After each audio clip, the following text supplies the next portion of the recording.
Testing. Hello.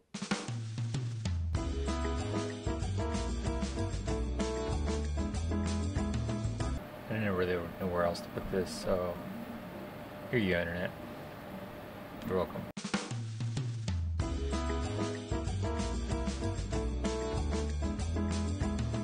Are you stuck in a pandemic lockdown, sitting at home playing video games, and you've been wondering to yourself, how do I take all the fun out of my games? How do I take it way too seriously? How do I build a 13K gaming HD rig now that all those new NVIDIA graphics cards and AMD cards are coming out? How do I take that to the next level? Well, then this video is for you.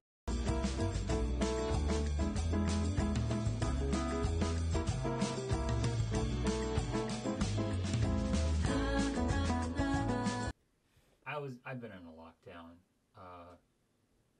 and I decided to build a brain-machine interface that helps me play video games better. Well, let me explain how it works overall. This box is you, or me. This is the game you're playing with. You're interacting with it. You get some kind of result, which is usually me losing and staying in Bronze League. But what we can do is we can collect eyeball position, e.g. we can collect a bunch of, nobody cares, just keep it simple, biosensing information. We can put that in a signal processor, and then we can put that in machine learning. Wow. But we can also put these results in machine learning. It just lets you predict. What I actually have going on is a smaller loop where every single round you either win or lose. Auto chess battlers, you sometimes have like 20, 25 rounds. So we can take that win-loss information, which is a more discrete result than just whether you won or lost the entire game, or your 1 to 8th placement. So we have the signals coming in, and then your win-loss for that round, and the machine learning learns to associate what signals, mental states you're in when you're winning, when you're losing, and then it can give you that feedback. Now, what I like to think is there's the conscious you, and there's the subconscious you. And the conscious me is lazy. So the subconscious me is really what I'm trying to get the signal coming from. So we're really getting the signal off this, and we're trying to train this and leave me out of it. That's the key to using technology for your own benefit. You might be wondering, how are we doing the feedback? You know, are we using like electricity or something crazy? No, although that might be a future video. What we're going to be doing is it's just going to tell us, but rudely, because your subconscious only responds to profound negative reinforcement.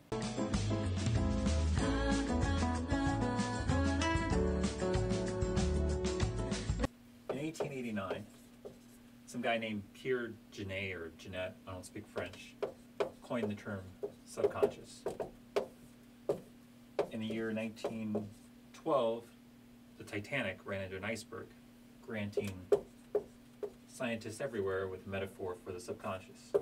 In 1915, Freud coined the term unconscious and preconscious, rejecting the word subconscious, proving that scientists like making up a lot of words for the same thing. And in 1924, Hans Berger recorded EEG, who weirdly was also a physician like Freud, proving that physicians would rather be dealing with things than seeing people in clinic. And then finally, in the year 2020, I happened, and I figured out a way to cage the subconscious like the animal it is in a technological cage and force it towards its full potential. Marks the beginning of dystopian gaming.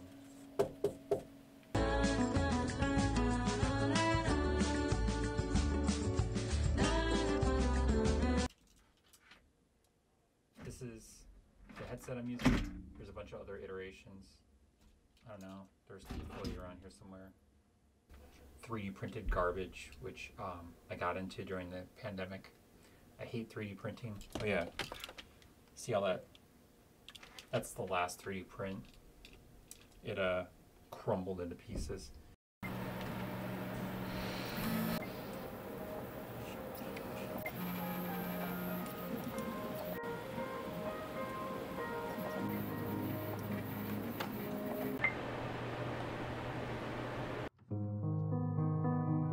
But I did manage to 3D print this, which is an eye tracker. See, that's got a camera on it with little infrared lenses, and it captures my eye movement and blinks.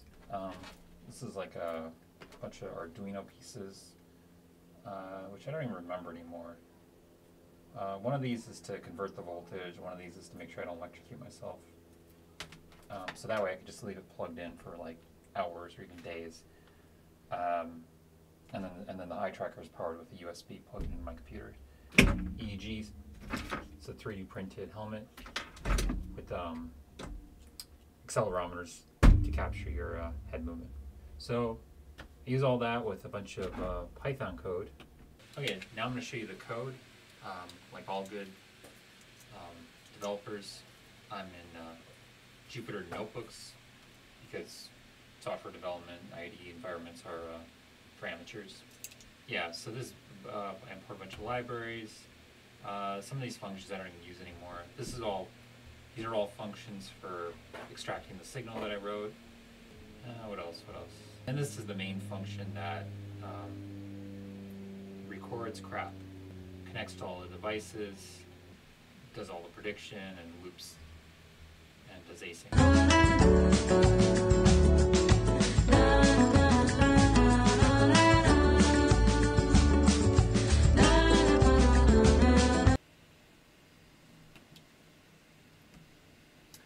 So a round is about to start. You got a new prediction based on sort of how much mental effort I gave. Predicted a loss. We actually lost. So as I said, all our developments in Jupyter notebooks. So we'll go ahead and launch the program here. And it detects whether or not we had hardware running. And it kills it if it did. And then it launches the initialization phase, I guess. We just hit any key and watch it almost crash because I don't know how to code. And then it discards that data stream eventually. And then we do a calibration, moving our heads and eyes so that we can remove that as noise later from the EEG data. Once we're done, we hit any key. If we go back to Jupyter, we see that these things are being captured. And now we're in our first session. Once we've been playing for a while, we can go ahead and record whether we won or lost this round. So I go ahead and record a win here. And then I can switch back and see that, yeah, we captured about 16 seconds of data. And here's our sampling rates estimated. And then you just keep doing this until you finish the game. So this time we record a loss, etc., etc. So it just keeps capturing data until you tag it or discard it. This is like head movement. So this is a calibration phase where I got my head and then I moved it around. You have 3 plots because you have 3 axes of motions. I'm just passing the filter. So this is the EEG filter, and you see these giant spikes from your head movement. And then this is the reconstructed after my algorithms extract this out of this. And so this is the EEG data before and this is afterwards.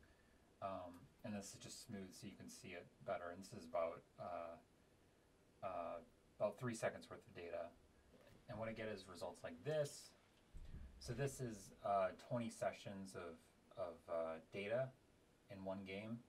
The orange line is the EEG or the brain waves. And then the blue line is the actual performance in the game that I'm recording manually.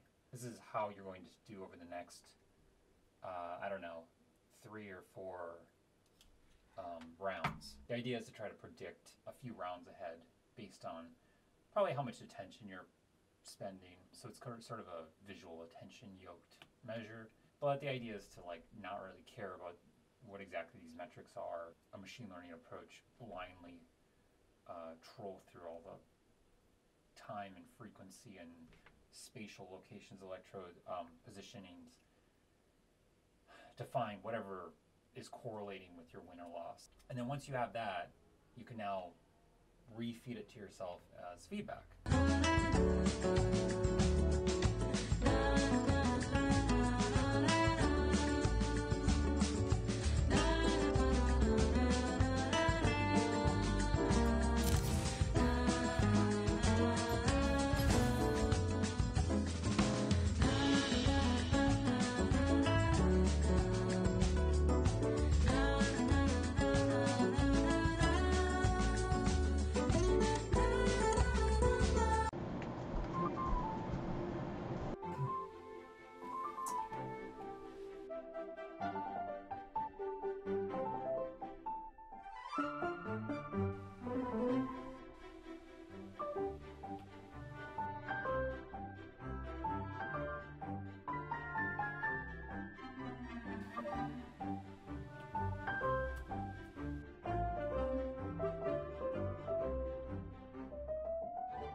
Maybe it worked.